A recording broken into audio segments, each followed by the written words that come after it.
Salutare la toți și bine v-am regăsit la un nou video pe acest canal. De data aceasta o să jucăm Need for Speed Most Wanted din 2012. Știu că e un joc destul de vechi, dar doar uitați-vă ce grafic are. Deci e genial. Și da, dacă vreți să fac o serie cu acest joc, trebuie neapărat să dați un like și un subscribe. Prima dată nu vreau să fac această serie, pentru că am zis, bă, e un joc demodat, e un joc vechi, n-are rost.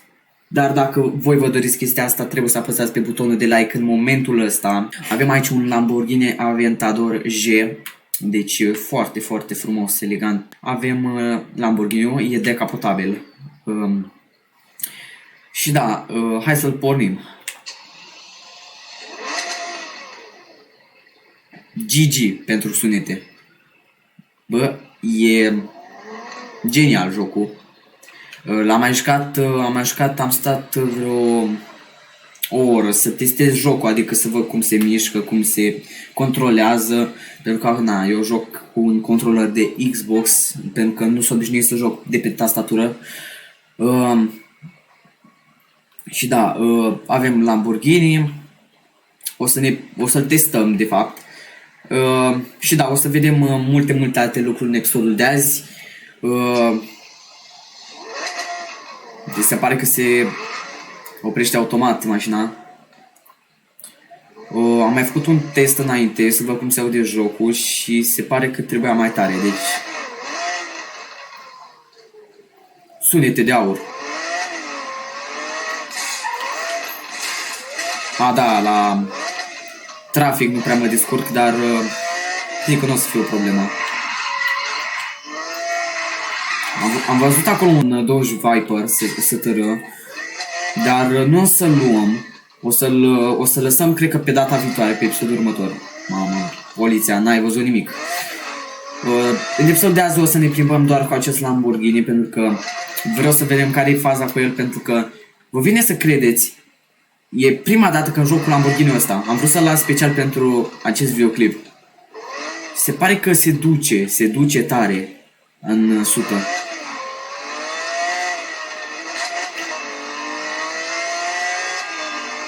Acum sper jocul să nu fie dat prea tare, adică asta mi-ar mai trebui.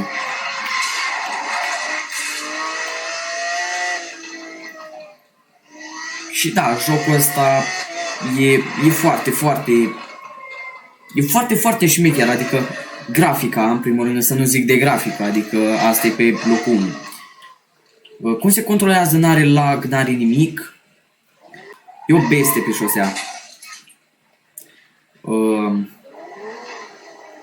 Și încă niște chestii, dacă faci burnout sau drifturi, ți se rog cauciucurile și rămâi pe jante. Și dacă mergi cu multă viteză, să zicem 200 și ceva la oră, te prinde poliția.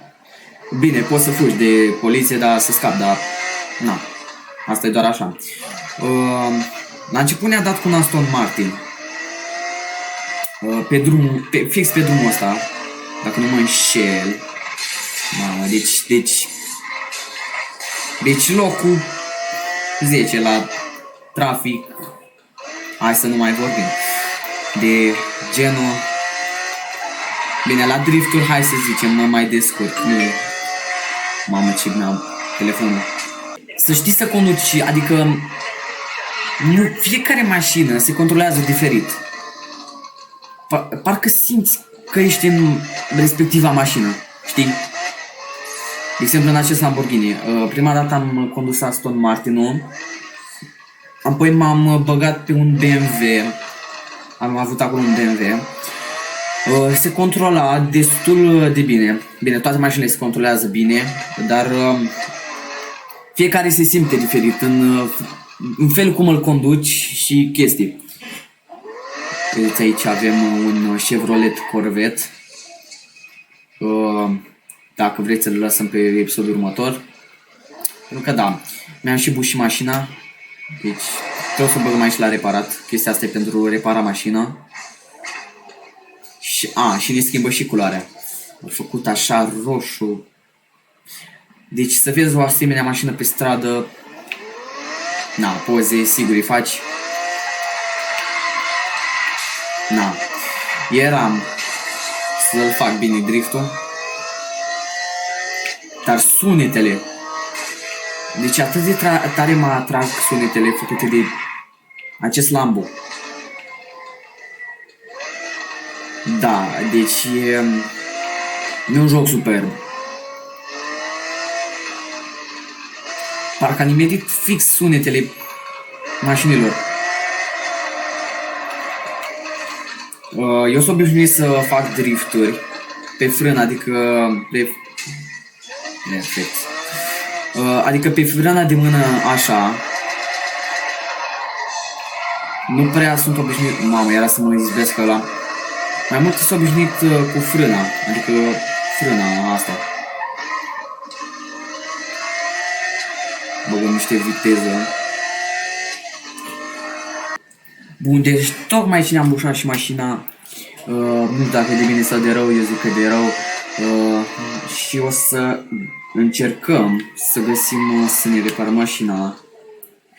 Și cam am făcut toate chestiile cu mașina asta, adică am mers cu viteză, ceea ce nu cred că trebuia să fac. Am testat-o, evident. Aveam mai și un Lamborghini Diablo.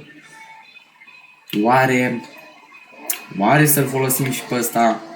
Depinde de voi, dacă dați like la acest video și scrieți în comentarii. Cu mare plăcere o să fac videoclip cu mașina respectivă. Da, aici mai avem o mașină. Nissan.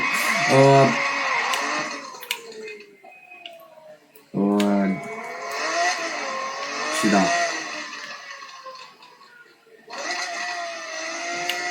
Ce să vă mai spun? Cam acesta a fost și cu mașina. E o mașină destul de faină, chiar și în viața reală, chiar și în jocul ăsta. Adică i-am nimerit fix detaliile, adică uitați-vă doar logo-ul, tot. Deci parcă e din viața reală. Și da, cam acesta a fost și cu acest videoclip. Eu sper că v-a plăcut și dacă mai vreți și episoade cu Need for Speed Most Wanted, nu uitați să dați un like acolo să văd că vă place și noi cred că ne vedem și data viitoare. Pa, pa!